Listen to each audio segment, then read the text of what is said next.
A cybersecurity expert authenticates Biden emails. Walmart pulls all guns and ammo from stores, citing potential post-election civil unrest. And Lil Wayne meets with Trump and praises him. We've got that and much more coming up, and it starts right now.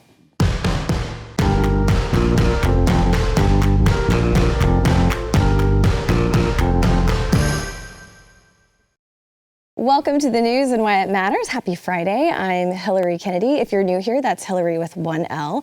And I am filling in for Sarah Gonzalez. She's still on maternity leave. But with me today, two of my favorite people in the whole building. Mr. Stu Begier, the host of Stu Does America. Thank you. Stu with one stew. And Mr. Pat Gray of Pat Gray Unleashed. With one T. I like it. Yeah. It's not Pat's Well, No. so I shouldn't call you Patty. No. Patty Gray. All right, so let's start with this Hunter Biden email thing. Man, every day we learn something new, and this was pretty interesting because a cybersecurity expert said that Hunter Biden's email regarding the vice president and Democratic presidential nominee Joe Biden and a Ukrainian businessman, that it is authentic. So in case you've been living under a rock and you don't know what we're talking about, the New York Post reported that Rudy Giuliani, President Trump's personal lawyer, handed over a copy of a laptop's hard drive to the outlet and insisted that the laptop belonged to Hunter Biden and that everything on it was authentic. Well, now that has been proven, apparently, by a cybersecurity firm called Arata Security. It's out of Georgia. They were able to confirm the authenticity of Hunter's email regarding that his father, Joe, and an executive at Burisma Holdings did meet. So they used Domain Keys Identified Mail, or DKIM signature, to verify with a private key on Google servers that the sender and the recipient, as well as the content of the email, were not changed in an attempt to fabricate a fake message, because that's kind of what Biden's camp's been alluding to, that, oh, this is Russian disinformation. They've been toying with these things, but this is saying, nope, sorry. They said committing criminal hacking doesn't make true information any less true. So no matter how illegitimately they gathered the emails, the contents are provably legitimate. Not a lot of people have been talking about this, though. Why do you think the media is so quiet about it? Because it's bad for Joe Biden. That's what I think. It's interesting because you look at the contents of the hard drive, which basically say that Hunter Biden is really corrupt and Joe Biden is really corrupt with their dealings overseas, and that Hunter Biden may be smoking a little crack with random women. We knew that about all those people already. Like, that was already a known factor. This is advancing that story quite a bit. It's interesting because none of them have denied it. So it's like reality in a normal news environment. Someone would come out with an accusation, the person would deny it, and then there'd be this back and forth about whether it's authentic or not. What we have here is just the right and conservatives and people who are looking at this story closely trying to authenticate it and getting no interest at all from the left, whether it's real or not. There's been no denial. They have not come out and said, you know what, no, that's not our laptop. No, we didn't do those things. There's just these sort of blanket statements. NBC, I think it was NBC, came out and they're like, we've uncovered the truth on this. This conspiracy theory with Hunter Biden and Joe Biden, these documents are fake. And I'm like, wow, that's a big deal. So I click on it. It's some like random conspiracy theory I've never heard of, like that apparently was circulating around the internet like months ago, that they've now suddenly gone interested to make this big statement about how they're fake. It was not these documents. It had nothing to do with this story. Like they're pulling out all the stops to try to get people to not look at this. And, you can look at the situation and say, look, I don't care if Joe Biden is corrupt. I think Donald Trump's done a bad job on X, Y, or Z. People can make their decision that way. They should get the information, though. They should get the information. They should actually have legitimate mainstream press investigate it honestly and then let them decide. Instead, what we're getting is this amazing sort of, they've called a lid on the story. Right? The media's like, no, nothing's going to happen here until after the election. Now, maybe we'll find out later that they get interested in it after, it means something. But they are definitely trying to run out the clock on this one. Does seem to be working, too. I mean, I think they've successfully kept it from an awful lot of American voters. And I don't think I've ever seen anything like it. It's really amazing how complicit they are with the Democrat Party and the Biden campaign in particular. And this is a big story. And anytime it does come up, all they say, and it seems to calm the natives, is It's Russian disinformation. That's a conspiracy theory. That came directly from Trump. I'm not going to talk about it. And so they stopped talking about it. It's unbelievable. It is unbelievable. Well, there's even more to this story because all of the Bobulinski material that's been reviewed by Congress so far, that's also been verified. So the Senate committee, they were tasked with verifying the material submitted to Congress by former Hunter Biden business associate Tony Bobulinski. They found all the material reviewed so far to be legitimate. It says a spokesperson for Senator Ron Johnson, who chairs the Senate Homeland Security and Governmental Affairs Committee, he told the Daily Caller on Wednesday, all of the electronic devices and records of business dealings reviewed to date, all of them have been verified. And they said they haven't come across any signs or evidence to suggest that any of that content is false. So remarkable. I just if you would have told me at the beginning of this, I think my antenna went up when I heard the name Tony Bobulinski. That sounds like a fake name. It does not sound like a real thing. And it does, the whole story seems completely crazy, especially the fact that it came so close to the election. I think that's why some people who would be honestly interested in this are brushing it off because it's so close to the election. It came from Rudy Giuliani and Steve Bannon. It just doesn't feel like the way a legitimate story would come to light. With that being said, Tony Bobulinski is a real person, and he's been on television talking about this multiple times. We don't have to worry about whether these emails are legitimate or not. The guy involved in it is sitting here telling you what happened. Now, at the very least, these players who are in this, the main players in this story, should have to deny this on the record and face follow-up questions from the media. The fact that they won't even go to that because they're terrified to screw this up for Joe Biden. They see that he's ahead. They knew Hillary was ahead last time.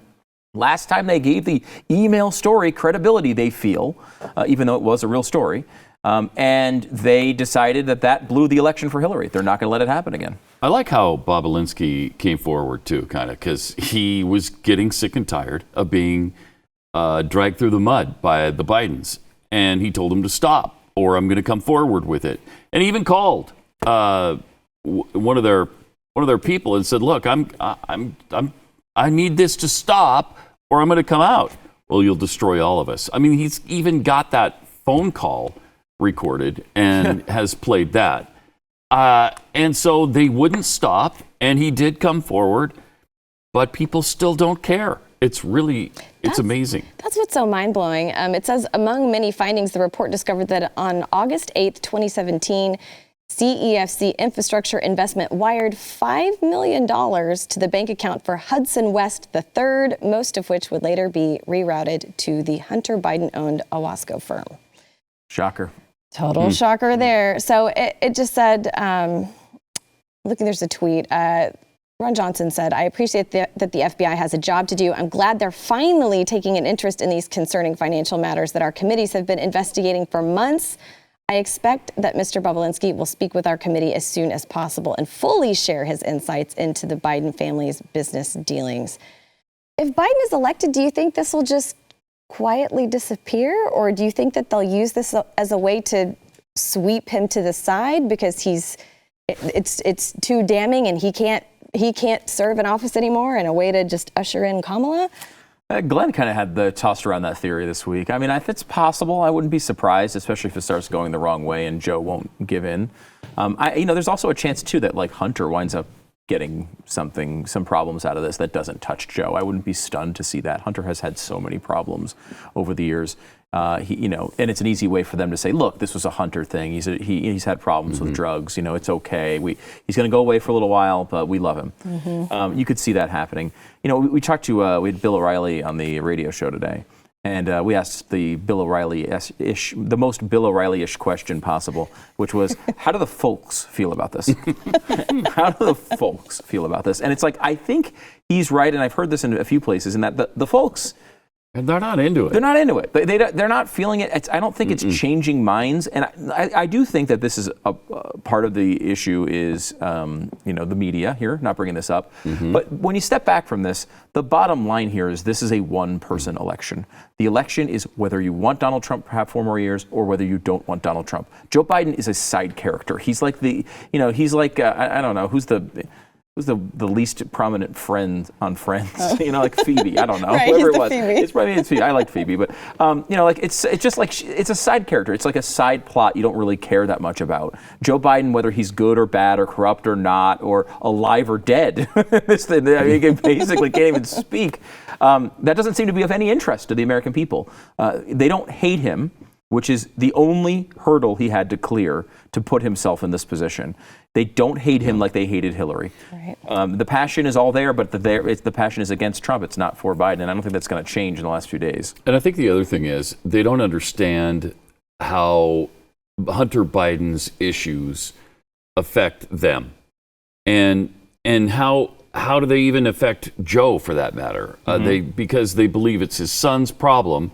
And so what? His son's not running for president. I'm voting for president. And they don't tie it together. They don't see the corruption there. They don't put it together that the email that said that 50% of everything he earned had to go to Pop. That's pretty amazing if that's true. Well, and I thought this was kind of a crazy twist to the story today, too.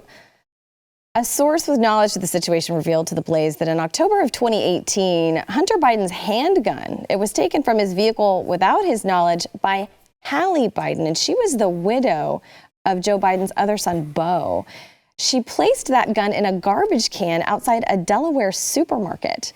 Now, after a search... What the hell is going on with this family? It's bizarre. They couldn't find the gun. Law enforcement was contacted. Both Hunter and Hallie Biden, they were questioned. No arrests were made. No charges were filed.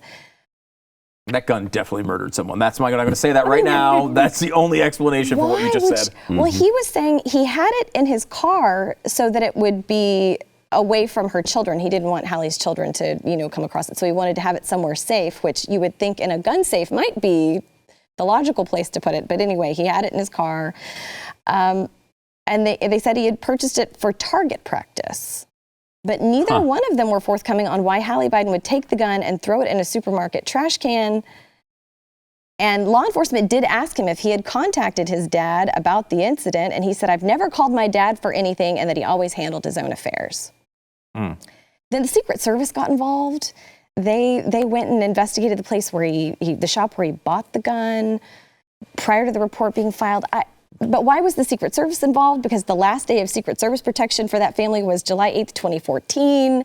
It's just the most... Very strange. It's a very soap opera, bizarre situation.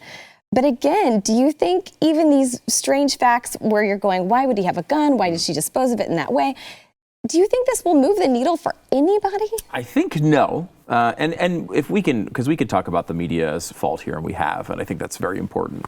But the other thing we could look at, and we've talked about this a million times, Pat, over the years, in the 90s, the Democrats basically outwardly said character doesn't matter, right? We don't care anymore. We've got Bill Clinton. We don't care. Job performance, that's the only factor. You could make a very strong argument. The Republicans got on that bandwagon in 2016. And I heard it. We heard it from hundreds and hundreds of callers who would say, look, I know I'm not electing a priest here. I'm electing a president, and I think he's going to do a good job. Yeah. And look, we could say lots of good things about Donald Trump, and we do all the time on this show. But there is a cultural change that has happened now on both sides. That character is not really that big of an issue. I think people look at they say, look, what? So he's shady. They're all shady. We accept that. We're going to pick the guy who we like on our policies. And I think it's going to be tougher and tougher for these personal corruption type scandals to connect with people because we all sort of just price that into every politician now. And we lost the moral high ground when we started saying, we're not looking for a pastor in chief. Yeah. Come on, whatever. Yeah. Who cares if he grabbed a few women along the way? Don't worry about it. And here we are. Yeah, this is what we've gotten. All right, so we've got to go to break. But first, I want to thank our sponsor, Ruff Greens, because the dogs have spoken. I mean, not literally, but it's pretty evident by the way they eat their food when it's got Ruff Greens on it. It makes them very happy. So if you're a dog owner, you know that you have to love your dog, but that's only a small part of the responsibility that you have as his owner. You also have to take good care of him and make sure that you do everything that you can to promote a healthy, happy life for him.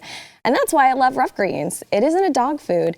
It's a supplement that you put on top of your dog's food because, all the good stuff that gets cooked out of the kibble, But your dog needs those antioxidants, those probiotics, those vitamins, those minerals, the omega oils. Those are just some of the things that your dog needs to lead a healthier lifestyle. And they're all the things that are in Ruff Greens. So get the Ruff Greens Jumpstart bag today for just $14.95 and start the process of getting your dog healthier and happier. If you want to see your dog thrive again, go to ruffgreens.com/blaze. That's ruffgreens.com/blaze. We'll be right back. Well, Twitter's having a rough week. They are under fire again. So first they were under fire for censoring the New York Post story about Hunter Biden's overseas business dealings. Well, now they've locked out U.S. Customs and Border Protection Commissioner Mark Morgan's account Wednesday afternoon following a tweet that he posted about how the wall is stopping dangerous illegal aliens from entering the country. So according to the Federalist, here's what he tweeted. He said, the CBP continues to build a new wall every day. Every mile helps us stop gang members, murderers, sexual predators, and drugs from entering our country. It's a fact. Walls work. Well, then he received an email from Twitter explaining his account was locked for violating its hateful conduct policy, which states you may not promote violence against or directly attack or threaten other people based on the basis of race, ethnicity, national origin, sexual orientation, on and on. So he said, I'm sure somebody on that Twitter team has heard that everyone that illegally enters are just good people looking for a better way of life. He said the American people ultimately don't get to hear the truth because someone at Twitter, based on their own ideology, pushed a button to prevent the truth from coming out. So, I mean, Twitter just continually seems to be censoring anything that has something positive to say about either the Trump administration or anything that seems to be pro-America in a lot of ways. I know you've talked about this a lot. Do you feel like Twitter is crossing the line? I think they're running their business poorly. I think there's the easiest thing for them to do is just let everything fly, right? Like you could take a couple of different things, like pornography or threats and things like that. I think people would be fine with that type of culling of content. But when you go into politics and when you try to put a warning on something the president of the United States does, you're asking for trouble, right? And they've put themselves in this position as acting as if they should be arbitrating this stuff, and that's their big problem. They are getting. There's some sympathy I have for these companies because they are getting lots of pressure from the right, who are saying, "Why are you silencing our stuff? Why are you doing these things?" And they're also getting it hardcore from very powerful Democrats who are their friends and their donors and people they hang out with, who are saying, how can you let this right-wing conspiracy theory that illegal immigrants commit crimes, how can you let that fly? So I don't excuse them from this, but they should just go to the position where they don't let this happen at all. I think if they were to let everything fly, and maybe you make some of their tools easier where you can ban certain content very easily. You could easily have a list where people put together, they do have this feature too, where it's you could be if we were conservatives, I don't want to hear anybody from MSNBC. We could just block MSNBC content thing and get rid of it. That stuff could be made a lot easier, I think. Mm-hmm. An easy line for them, though, is if it's a public official, you don't touch anything they say. That's easy. If they're running for Congress, if they're in Congress, if they're in the administration, even if they're saying overtly horrible racist conspiracy theories, you don't block one word of it. That used to be U.S. law. Yeah, it is the law on the radio. Yeah, you can't edit their political content. Yep. You can't. In fact, it was such a hard and fast law that a few years ago, you probably remember this, Stu, there was a guy who used the F word, and they couldn't edit it out of the commercial. We used to... Every election, there's always one candidate who's just a mega racist and takes advantage of these laws, and they just start blating out the N-word, and they cannot take it off because, of course, politicians protected their own speech above anyone else's, which is a hilarious point. But in that element, there is that in radio and in broadcast, that rule does, I think, still exist.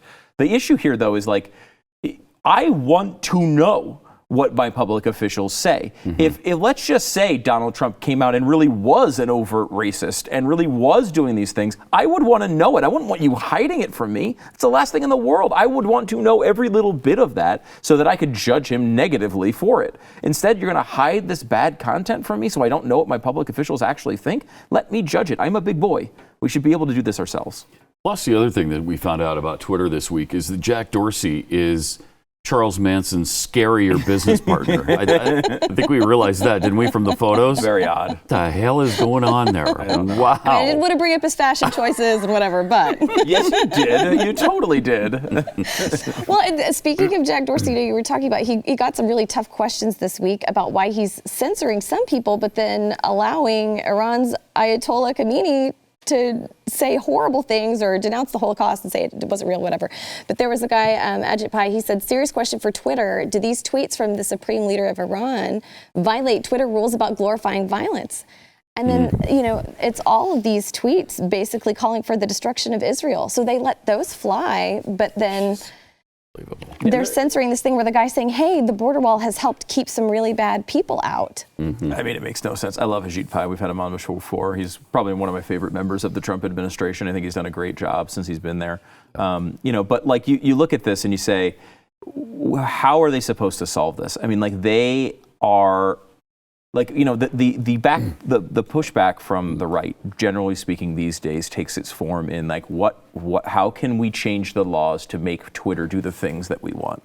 You're never going to be happy with the way Twitter, it doesn't matter how many laws you pass, you're not going to be happy with it. And like, what would be the other answer? Let's just say we could put the perfect person, whoever you think is the smartest person to put them in control of this, you'd still get pissed off at them, right? Like there's no way to legislate this. It would be much easier, I think, for people to realize that Twitter is a horrorscape, right?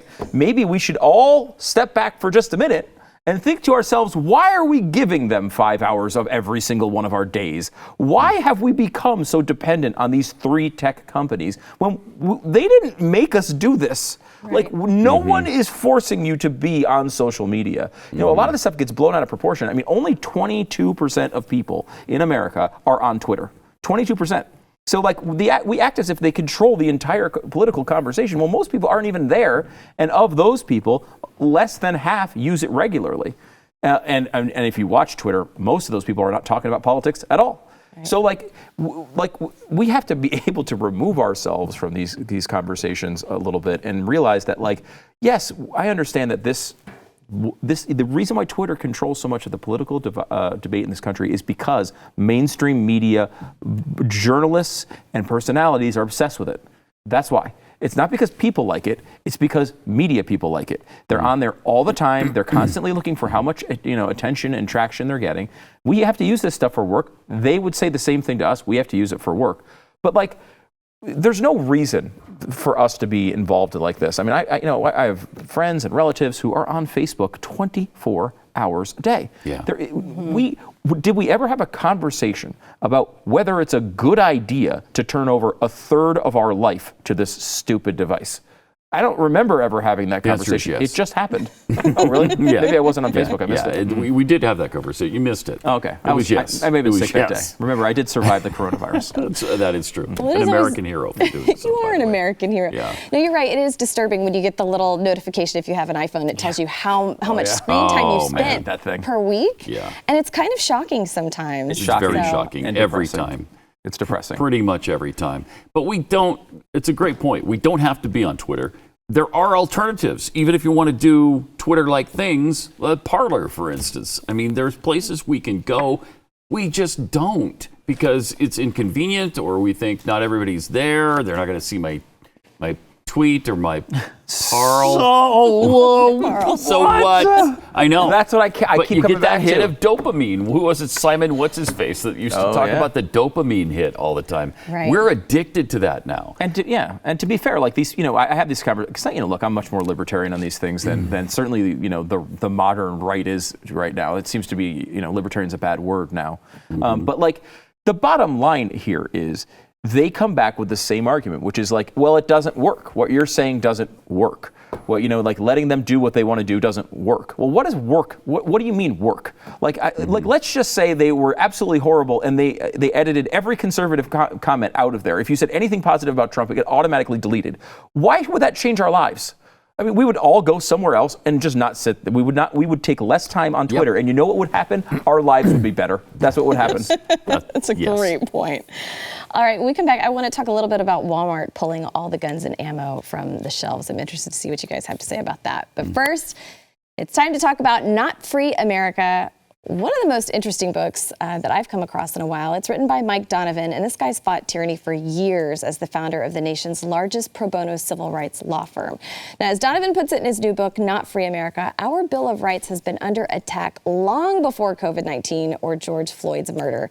If you refuse to surrender your liberty to any earthly power, you need this book, Not Free America. It solves the issue of citizens being used by the government, but it's more than just a book.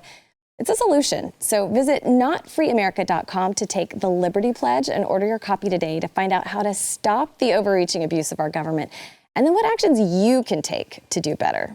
We've got to work together and do better to fix our ever-compounding liberty crisis in America. And if we can unite around the concept of liberty, we can create some lasting greatness. Remember, the most significant changes, they usually come from crisis. So do your part and visit notfreeamerica.com today. That's notfreeamerica.com. Order your book today. We'll be right back.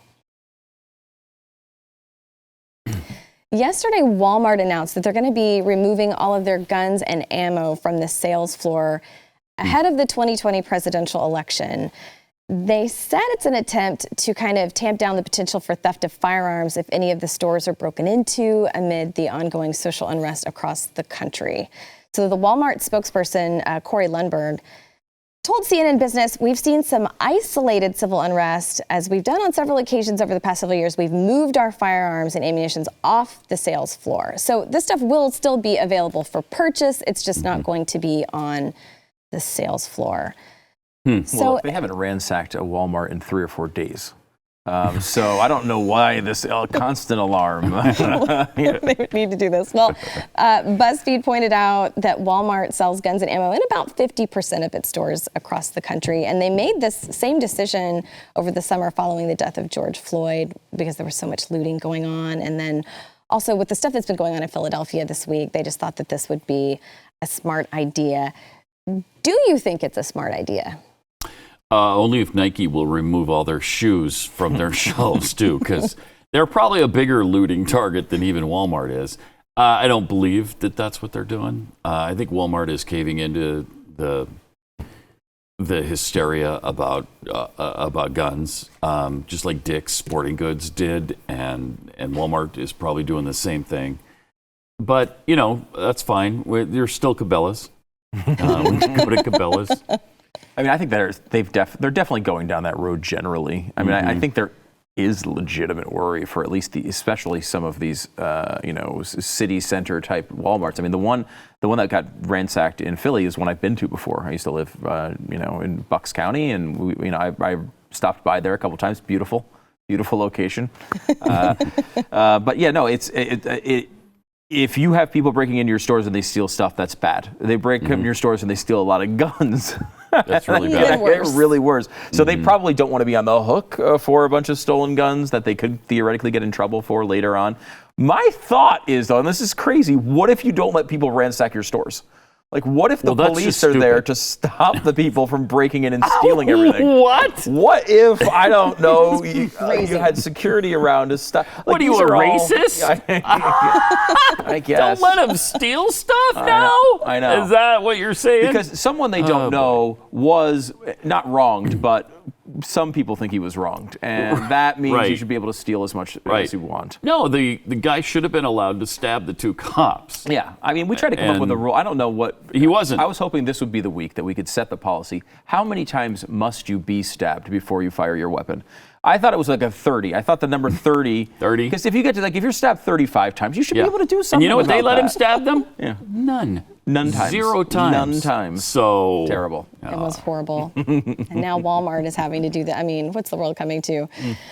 Okay, so I thought this was a really interesting story. Maurice Davis, he's the vice president of the Flint, Michigan City Council, and he has endorsed President Trump. And we have a clip. Let's take a listen. What an honor to be standing before you at a serious time like this in the world. Pandemic, the China virus or a plague. I even caught it and was in intensive care twice. The narrative has been spent. This is not a game, folks. President Trump, Vice President Pence. God used whoever he wants to bring his people out of whatever the problem have to be. Right now, the narrative been spent. President Trump is full of hate. Let me tell you something. The Democrats is full of hate. I'm tired. I've been a Democrat. I am a Democrat all my life. 64 years. Last 4 years, I voted for Hillary Clinton. This year, I decided to go with President Trump. So he goes on to say, I don't want to hear fault. He who is without sin cast the first stone. We're saved under grace. God uses who he wants to in times such as these. We're tired of suffering. Nobody gives a darn about poor folks. President Trump, they reached out with nothing but love from y'all all over the nation. I don't want to hear another time that I'm a Trump supporter. I'm an American supporter. Y'all have more love. Now the Democrats call me every name but a child of God. A lot of people were really surprised that he came out, because that's a lonely limb to go out on. Yeah. And it's tough for those people because, again, he said in his speech, he said, I'm not an Uncle Tom, I'm not a bootlicker, I'm none of those things. I'm somebody that's in a poor, impoverished community. And those are all the things they're going to call him, because it's okay to call him that if he's a Trump supporter. If he supported Joe Biden, nobody could get away with that. But because he supports Trump, they'll call him all those things and it'll be perfectly fine.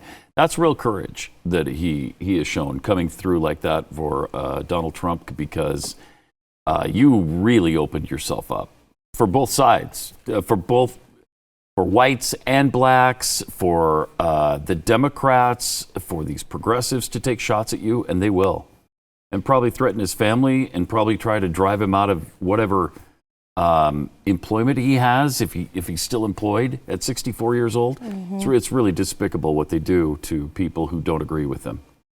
If you happen to be listening to this on podcast, click on over to the Stu Does America feed and subscribe, because we've been doing these poll breakdowns as they kind of break during the day. When one gets released, we'll go on and we'll do like 5 or 10 minutes kind of going through the details of it.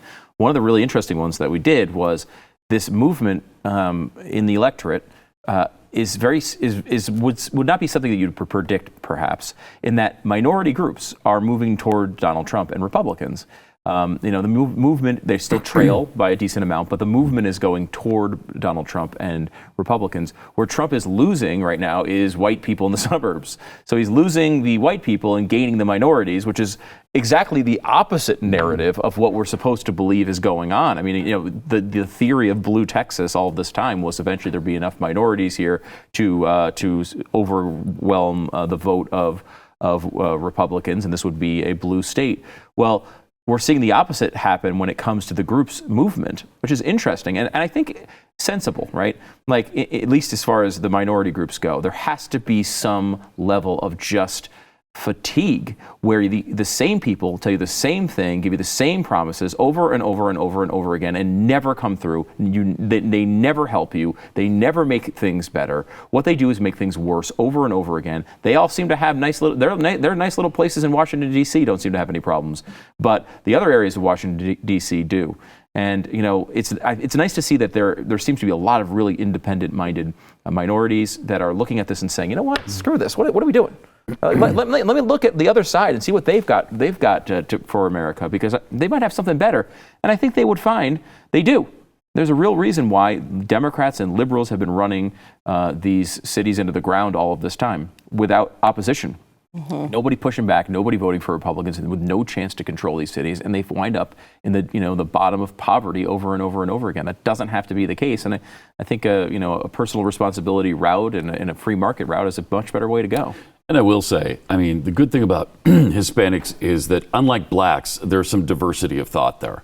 You know, they're not all on the same page. Yeah, that's true. It's right. All black people agree, right? They all think alike. I forgot that. But that's right. With Hispanics, they all have different opinions. Some of them might think differently than others. Right. But there's only not one blacks. opinion for blacks. Right. This is a quote from Joe Biden. Yeah, unbelievable. Well, except for Maurice Davis. So Maurice Davis, we commend you for your bravery, because that was a courageous thing to come out and say. All right, we got to go to break. We'll be right back. Amazing one. He didn't get. Oh, I know. I will say this: if you don't vote for him, you ain't black. I know that. That I know. Yes.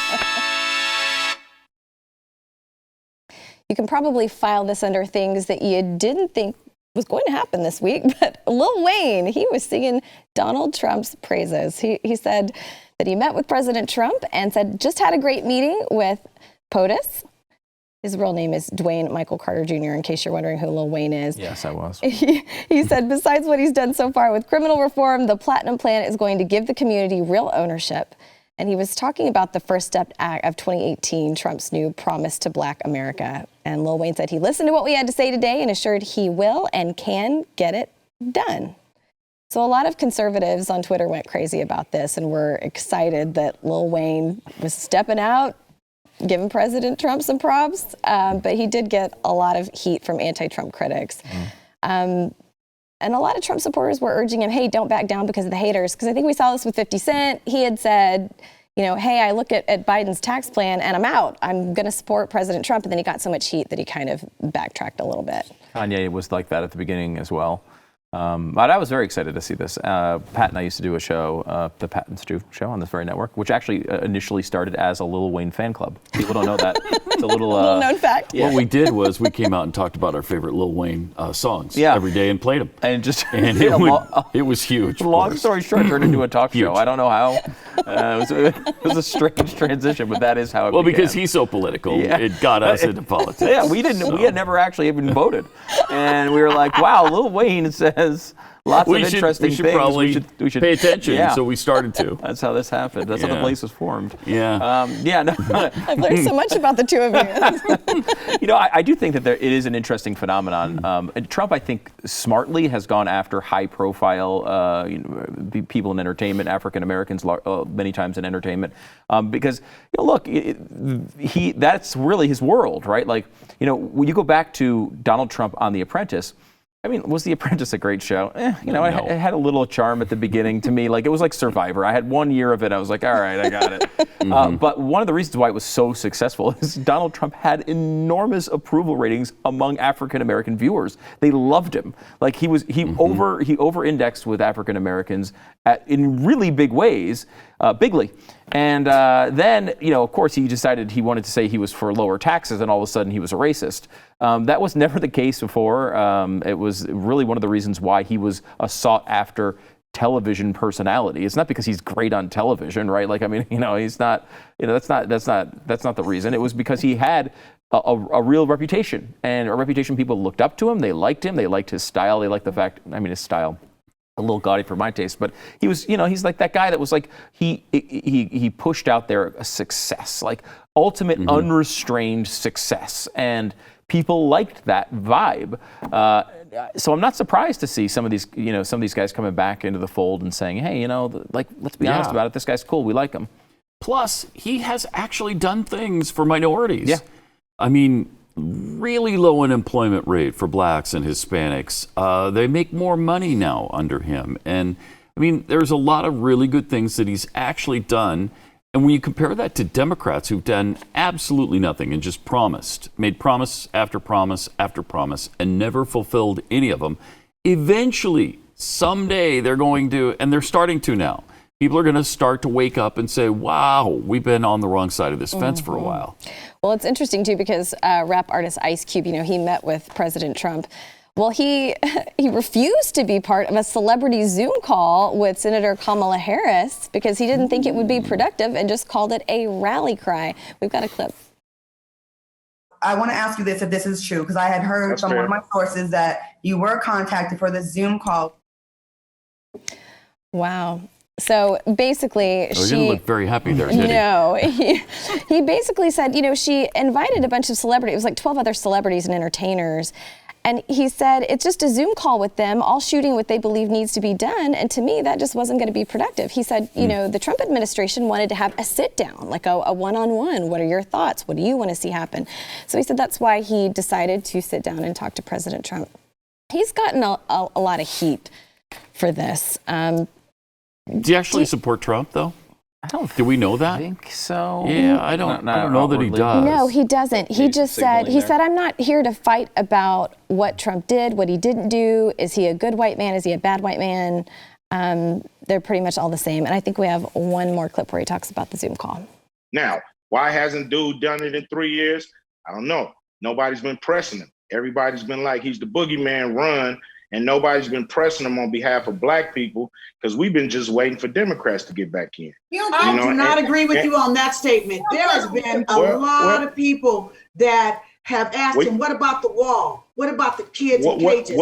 I mean, there's a lot of things that, trust I understand me, that. I'm not going to give him no plus size whatsoever. That, but check this out. I'm talking about pressing him to give things to black people. These are country issues. I'm talking about black people pressing him to give things to black people. Everybody treated him like the boogeyman. Nobody would go and press him to give things to black people. The stuff that he's doing to the rest of the country, I understand that. Okay. It's an interesting way to think about the governmental process. It's an entity that gives you things. Yes. I will say, if you look at, for example, the Kim Kardashian situation, right? Kim Kardashian, instead of just calling him a racist publicly, went to him and said, hey, can we work together on on criminal justice reform? And if we pointed out, this is a Trump characteristic. He does give things to people who like him, right? This is something he actually really does do. Yeah. And he really did it. And he also, much bigger and much more importantly, lowered the unemployment, or helped lower the unemployment rate for African Americans and all of those things. I think a lot of this also comes back to where you are on the longstanding debate, of ICE generally. Is it tea? Is it cube? Is it vanilla? I don't know. I mean, if you're on the vanilla side, you might not. You're a racist if you're on the vanilla side. Really? Yeah. I don't know. You're a white supremacist. I think, I don't know. That's true. You know what? Vanilla Ice is the only guy that I've not seen meet with the president of the United States. I think that we need to get that started. If we could make that happen before Tuesday, yes. I think the election really, it's heading toward landslide. Trump wins by 20 points if he gets Nilla Ice on the ticket. Get Pence out of there. Go Nilla. That's what I would do. All right, we've got to go to break. I'm going to listen to some Lil Wayne with these guys, and we'll see you in just a second. So we thought his fourth live performance in Oakland in 1999 was perhaps his masterpiece. Would you say you still with that, Pat? Or you think All right, so yesterday we asked you, do you think coronavirus mandates are impacted by the upcoming election? 78.9% of you said yes, very. I think that's about right. 13.9% of you said yes, slightly. So wait, so impacted by the upcoming election or impacting the upcoming election? The wording is impacted by, so the mandates are happening because of the election. Is that the theory? Yeah. Okay. I mean, I do think that some of that is going on, particularly in blue states, right? Places where they want. I don't think red state governors are like, yeah, we want to put these on, to affect the election. But I do think at this point, if you're this close, why not leave the restrictions on and hurt the economy just a little bit more for a couple more weeks if you're Gavin Newsom? Yeah. Right, why not? Gavin knows best.